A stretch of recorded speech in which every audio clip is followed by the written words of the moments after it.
55,500 మంది చేనేత కార్మికులకి 26.62 కోట్ల రూపాయలు రుణం ఇచ్చాం. ఇవన్నీ చేసి ఆ రోజు ముందుకు పోయామంటే అది చేనేత పరిశ్రమ పైన ఉండే శ్రద్ధ. నేను ఒకే విషయం చెప్తున్నాను, ఎప్పుడు కూడా తెలుగుదేశం పార్టీ పెట్టినప్పటి నుంచి తెలుగుదేశం పార్టీకి అండగాసిన వ్యక్తులు వెనుకబడిన వర్గాలు, బీసీలు. ఆ బీసీలని ఎట్టి పరిస్థితుల్లో మరిచిపోమని మరొక్కసారి మీ అందరికీ హామీ ఇస్తున్నాను. నేను చెప్పిన మాటలన్నీ కూడా నిలబెట్టుకుంటాం. బీసీల కోసం ఒక ప్రత్యేకమైన చట్టం కూడా తీసుకొస్తాం. ఆ చట్టం బీసీ రక్షణ కోసం పనిచేసే విధంగా తీసుకొస్తామని చెప్పి కూడా నేను మీకు తెలియజేస్తున్నాను. బీసీల్లో చాలా కులాలున్నాయి, చాలా వెనుకబడి ఉన్నారు, ఆస్తులు లేవు. కుల వృత్తులు, చేతి వృత్తుల ఆధారంగా ఈరోజు ముందుకు పోతూ వచ్చారు. అందుకే ఈసారి బీసీ సబ్ ప్లాన్ కి 5 సంవత్సరాల్లో 1,50,000 కోట్ల రూపాయలు ఖర్చు పెడతామన్నాం. ఇది పెట్టి మీ జీవితాల్లో వెలుగు తీసుకొచ్చే బాధ్యత తీసుకుంటామని చెప్పి కూడా నేను మీకు తెలియజేస్తున్నా. స్థానిక సంస్థల్లో మళ్లీ 34% రిజర్వేషన్లు తీసుకొస్తాం. నా ఆలోచన ఒకటే, అన్ని వర్గాలకు న్యాయం జరగాలి. ఏ కొద్ది మందికో కాకుండా అట్టడుగు నుండే వర్గాల్ని ఆర్థికంగా, రాజకీయంగా, సామాజికంగా పైకి తీసుకురావాల్సిన బాధ్యత రాజకీయ పార్టీలకు ఉంది. దాన్ని ఏ విధంగా చేయాలనో అనునిత్యం ఆలోచించి చేస్తామని చెప్పి కూడా నేను మీకు తెలియజేస్తున్నా. చట్టసభల్లో వెనుకబడిన వర్గాలకు 33% రిజర్వేషన్ల కోసం అసెంబ్లీలో తీర్మానం చేస్తాం. పార్లమెంట్లో ఇది చట్టం అయ్యే వరకు మీ తరపు నుండి పోరాడతామని చెప్పి కూడా నేను మీకు అందరికీ హామీ ఇస్తున్నాను. ఇంకో పక్క నామినేషన్ పోస్టులో కూడా మీకు న్యాయం చేస్తాం. ఈరోజు మీరు చూస్తే టీడీపీ రాష్ట్ర పార్టీ అధ్యక్షుడిని, స్పీకర్ని కూడా బీసీలకే ఇచ్చాం.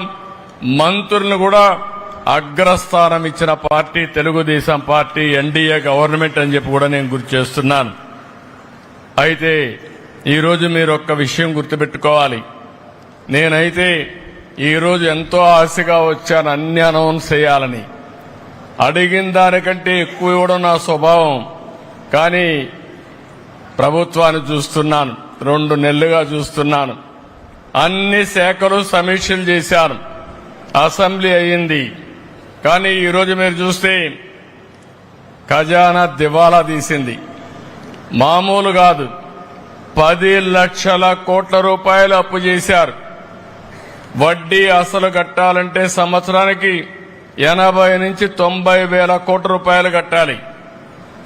ఆదాయాన్ని పెంచకపోతే మనకొచ్చే ఆదాయం అప్పులు కట్టడానికి కూడా చాలే పరిస్థితి లేదు. అంటే పెను సవాళ్లున్నాయి. కానీ ఈ సవాళ్లను అధిగమించడానికి ఈ ప్రభుత్వం దృఢ సంకల్పంతో పనిచేస్తామని చెప్పి కూడా నేను మీకు తెలియజేస్తున్నా.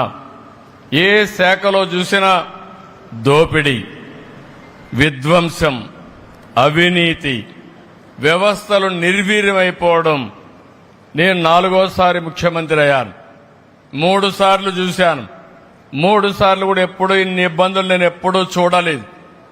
మొట్టమొదటిసారిగా వ్యవస్థ పూర్తిగా భ్రష్టుపట్టి ఎక్కడికక్కడ నిర్వీర్యమైపోయి సమస్యలన్నీ కూడా ఒక సుడిగుండంగా మారే పరిస్థితికి వచ్చిందని చెప్పి కూడా నేను మీకు తెలియజేస్తున్నా. ఇబ్బందులున్నాయని వదిలిపెట్టలేదు. నేను మొదటి రోజునే 5 సంతకాలు పెట్టాను. 5 సంతకాలు కేబినెట్లో పెట్టి నిర్ణయాలు చేసి అమలు చేశాం. మన పిల్లల ఉద్యోగాల కోసం మెగా డిఎస్సి సంతకం పెట్టాను. 16,347 ఉద్యోగాలు ఇవ్వడానికి ముందుకు పోతున్నాం. ప్రాసెస్ ప్రారంభమైంది. వీలైనంత తొందరలో ఈ ఉద్యోగ నియామకాలు జరుగుతాయని చెప్పి కూడా నేను మీకు తెలియజేస్తున్నా. అదే సమయంలో పేదవాళ్ళకి ఏదైతే ఆ రోజు ఒక మాట చెప్పాను, ప్రతి ఒక్క ఇంటికి పెద్ద కొడుకుగా ఉంటా, మీ బాధ్యత తీసుకుంటానని చెప్పి పింఛన్ 4,000 రూపాయలు ఇస్తానని చెప్పాను. అంతేకాదు ఏప్రిల్ నుంచే ఇస్తా అన్నాను. అందుకే ప్రభుత్వం వచ్చిన మొదటి నెలలో 7,000 ఇంటికి తీసుకొచ్చి ఇచ్చిన పార్టీ ఎన్డీఏ ప్రభుత్వం తెలుగుదేశం అని చెప్పి నేను మీకు తెలియజేస్తున్నా.